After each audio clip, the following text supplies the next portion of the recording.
অনেকটা হঠাৎ করেই জাতীয় নির্বাচনের ব্যাপারে বিএনপি, জামাত সহ অন্যান্য দলগুলোর একটি ঐকমত্য প্রতিষ্ঠিত হয়েছে। খবরের শিরোনাম 25-এই নির্বাচন চাই বিএনপি ও সমমনারা। আজকে জামাতের পক্ষ থেকে কুমিল্লার 14 গ্রামে যেই জনসভা ছিল বা সভা ছিল, সেখান থেকে তারা বলেছে যে 6 মাস সংস্কারের পর 25-এর মধ্যেই নির্বাচন হতে পারে এবং সেই নির্বাচনটা হওয়া উচিত। আজকে বিএনপি যেই সিদ্ধান্ত নিয়েছিল যে সমমনাদের সঙ্গে তারা বৈঠক করবেন এবং নির্বাচন বিষয়ে কথা বলবেন। এখন দেখা যাচ্ছে সেই বৈঠকটি হয়েছে এবং বলা হচ্ছে 25-এই নির্বাচন তারা চায়। দেশের চলমান রাজনৈতিক পরিস্থিতি ও ত্রয়োদশ জাতীয় সংসদ নির্বাচন নিয়ে ফ্যাসিবাদ বিরোধী আন্দোলনে থাকা মিত্র দলগুলোর সঙ্গে ধারাবাহিক বৈঠক শুরু করেছে বিএনপি। শনিবার বিকেলে 12 দলীয় জোট, জাতীয়তাবাদী সমমনা জোট এবং বাংলাদেশ লেবার পার্টির সঙ্গে পৃথকভাবে রাজধানীর গুলশানে দলীয় চেয়ারপারসনের কার্যালয়ে এই বৈঠক করে বিএনপির লিয়াজো কমিটি। এতে দেশের বর্তমান পরিস্থিতির পর্যালোচনা করে দ্রুত নির্বাচনের পক্ষে মত দেন মিত্র দলগুলোর শীর্ষ নেতারা। এজন্য অন্তর্বর্তী সরকারের সঙ্গে সার্বিক সহযোগিতার ভিত্তিতে সুষ্ঠু ও গ্রহণযোগ্য নির্বাচনের জন্য যা যা করা দরকার তা তারা করবে বলেও মত দেন। বৈঠকের সূত্র বলছে, আগামী জাতীয় নির্বাচনের সময়সীমা প্রসঙ্গে জোট নেতাদের কাছে মতামত জানতে চায় বিএনপি। সেখানে এসব জোট ও দলের নেতারা অভিন্ন সুরে বলেন, ত্রয়োদশ জাতীয় সংসদ নির্বাচন কোনোভাবেই 2025 সাল অতিক্রম করতে পারে না। এই সময়ের মধ্যে নির্বাচন না হলে দেশে অস্থিরতা বাড়বে, পতিত ফ্যাসিবাদের দোসররা আরো শক্তি সঞ্চয় করে গভীর ষড়যন্ত্র করতে সক্ষম হবে। এতে দেশ ও জাতির বড় ক্ষতি হবে।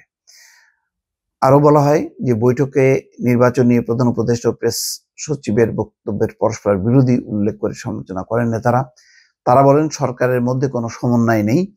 এতে শুধু রাজনৈতিক অঙ্গনে নয়, সাধারণ মানুষের মধ্যেও বিভ্রান্তি সৃষ্টি হচ্ছে। তাই সরকারের মধ্যে অবশ্যই সমন্বয় থাকা উচিত এবং নির্বাচন ইস্যুকে তাদের সর্বোচ্চ প্রাধান্য দেওয়া উচিত। বিএনপির মহাসচিব মির্জা ফখরুল ইসলাম আলমগীরের নেতৃত্বে বৈঠকে উপস্থিত ছিলেন দলের স্থায়ী কমিটির সদস্য নজরুল ইসলাম খান, বেগম সেলিমা রহমান ও ভাইস চেয়ারম্যান আব্দুল আওয়াল মিন্টু। জানা গেছে, বৈঠকে মহাসচিব জোট নেতাদের উদ্দেশ্যে বলেন, দেশকে নিয়ে দেশি বিদেশি ষড়যন্ত্র চলছে। চক্রান্তকারীরা যে কোনো উপায়ে দেশকে অস্থিতিশীল করার চেষ্টা করছে। এ সময় দায়িত্বশীল রাজনৈতিক দল হিসেবে সবাইকে আরো কৌশলী হইতে হবে, আরো সংযমী হইতে হবে। রাজনৈতিক বক্তব্য বিবৃতিতে কোনো বিভক্তি আনা যাবে না। এই সরকারকে নির্বাচন আয়োজনে সময় দিতে হবে, তবে সেটা যৌক্তিক হতে হবে। এটা নিয়ে সরকারের সঙ্গে বিভেদ নয়, আলোচনার টেবিলেই বেশি প্রাধান্য দিতে হবে বলে জানান বিএনপির মহাসচিব। বৈঠক শেষে নজরুল ইসলাম খান বলেন, আমরা দেশের বিদ্যমান রাজনৈতিক, অর্থনৈতিক, জনগণের নানা সমস্যা ইত্যাদি নিয়ে মত বিনিময় করেছি। এই আলোচনার প্রেক্ষিতে কিছু করণীয় সিদ্ধান্ত হলে আমরা জানাবো। 12 দলীয় জোটের এই বৈঠকে মোস্তফা জামাল হায়দার সহ অন্যান্য নেতারা উপস্থিত ছিলেন। দর্শক, বোঝাই যাচ্ছে যে সরকারকে প্রচন্ড চাপে ফেলা না, প্রচন্ড বিরোধিতা না, তবে নরম গরমে রেখে নির্বাচনটা যাতে 25-এর মধ্যে হয় সেই লক্ষ্যেই এই বৈঠকটি শুরু হয়েছে। এবং মোটামুটি জামাত যেহেতু আলাদাভাবে ইতিমধ্যে অ্যানাউন্সমেন্ট দিয়েছে 25, এবং অন্যান্য সমমনারাও তারা বলছে যে 2025-এর মধ্যেই নির্বাচনটি হওয়া উচিত। সুতরাং আমার ধারণা যে সরকার হয়তো সেইভাবেই মানসিক প্রস্তুতি নিয়ে এগোবে।